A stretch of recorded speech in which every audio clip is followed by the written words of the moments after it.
What you manifest in your mind, you can bring to reality. Culturally Relevant with David Chen, a new podcast hosted by the same creator and host of the Filmcast, along with many other podcasts that David Chen has produced over the years, many of which related to pop culture, whether it be TV shows or movies. This is an additional podcast that David has come out with. There's only one episode so far. The first episode is the case for and against watching movie trailers. And he has on Jeff Kanata from the Filmcast to discuss both of their desire to avoid watching trailers. And then he also has on Peter Soretta, who is the editor-in-chief of slashfilm.com, to discuss the pros about the advantage of watching movie trailers, which is a very interesting discussion. I myself am not a fan of movie trailers per se. There was a time when I was producing the Inspired Disorder podcast with Keith Spurlock out in Denver. We did a lot of movie reviews. We also played a game called the Ultimate Movie Championship. We tested out a segment called Trailer Talk or Trailer Wars, Trailer Fights, where we would kind of talk. It would be an excuse to talk about trailers and see which movie we thought would be a better movie based on the trailer. We only did one episode, I think, maybe two episodes, and I kind of lost steam on the idea just because I really hate trailers in that most trailers nowadays spoil movies. I mean, some trailers will, especially, there was a couple dog movies out this past year that basically show the entire movie from start to finish in clips. And I just like watching something like that. It's depressing. I mean, with those movies, there's no way I'm going to watch the actual movie.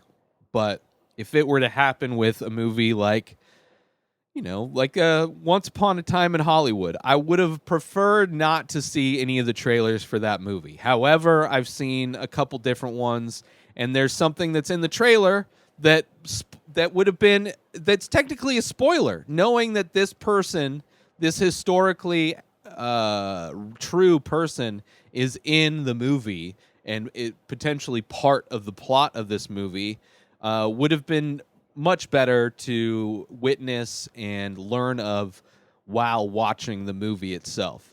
And that's one of the reasons Jeff Kanata gives for not wanting to watch trailers. There's good trailers. Teaser trailers are amazing. Teaser trailers are probably the best just because they generally don't reveal anything. They get you hyped for a movie that's coming out without really revealing anything. Versus longer trailers, I'm just over seeing they give away jokes in comedy movies. They give away plot points and surprises in other movies, and just horrible. They're just horrible overall. But I don't go to the lengths that David and Jeff go to avoid trailers. But I'm also not on the level of Peter Soretta where it helps. He enjoys discussing movies and the hype behind movies as they approach by watching and dissecting all the trailers. Like, there's a level of geekness and fandom that you can get to where you want to consume every last bit. Which makes sense if you're going to be an editor-in-chief of a movie podcast blog website like Peter Soretta is. Like, it makes sense that he would want to be that ingrained and plugged into as many aspects of the film industry as possible.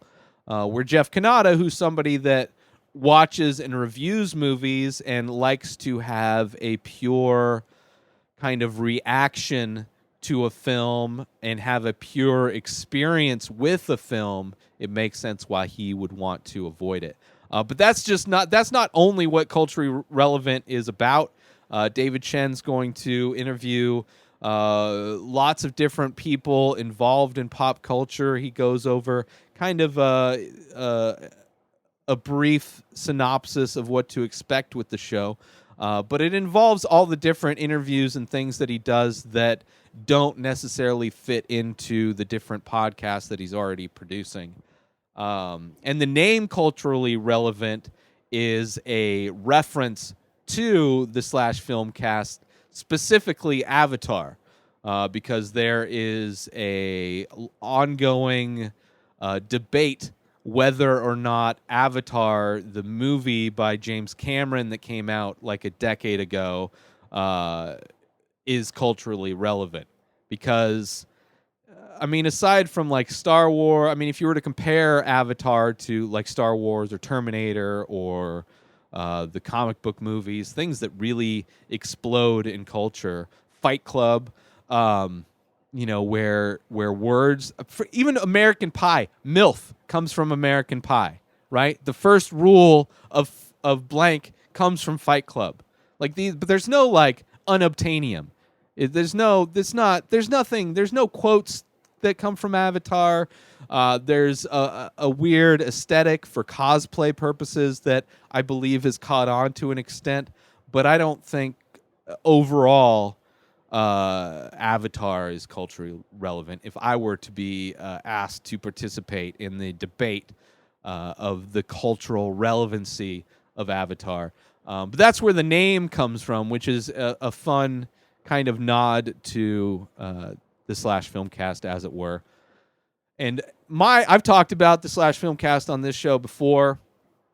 I would never have started. I don't know if I would have, but I may never have started podcasting myself if not for David Chen. Aside from doing the Billy Dallas Show, which is a short-lived video podcast that I did back in like 07, 08.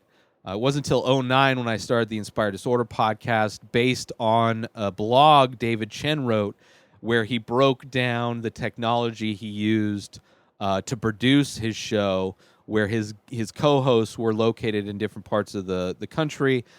So he broke down how he used Skype and other software that he used to get everybody in to have an actual podcast despite not being in the same location. And I basically followed his instructions to the T, and that's what I used to start producing the Inspired Disorder podcast, and then later grew and developed and added more to the production of it to make it become more. I added video and all kinds of different things that the Slash Filmcast does not do, but it was initially inspired by David Chen. Even the format of the Inspired Disorder podcast early on, I copied the things that David say to introduce the show, introduce the co-hosts, like everything. The template for the early Inspired Disorder podcast was lifted directly from the Slash Filmcast. So without that inspiration to get me going and get the ball rolling, I may never have done this show. So thank you, David Chen, for all you've done for podcasting, and I look forward to all of the podcasts that you release through Culturally Relevant, which you can subscribe to on all major podcasting platforms. Just look up Culturally Relevant with David Chen and subscribe. And he's a really good interviewer, a pro. He's somebody that to this day puts out amazing work and is a creative person. And I enjoy, he has more of an edge, more of a darker side to him, which I enjoy his opinions and his perspective when it comes to movies on the Slash Filmcast. So it's a treat to get another podcast from David Chen. So that is it for this episode of The Ray Taylor Show. Go subscribe now to Culturally Relevant, and while you're at it, subscribe to this show as well. And this show can be found on IGTV, YouTube, and everywhere else podcasts are found. You can buy all of my artwork. Go check it out over at inspireddisorder.com and save 10% on anything you'd like to purchase over there by using coupon code INSPIRED. You can follow me on all social media at Ray Taylor. Have a wonderful day, everybody. Peace out!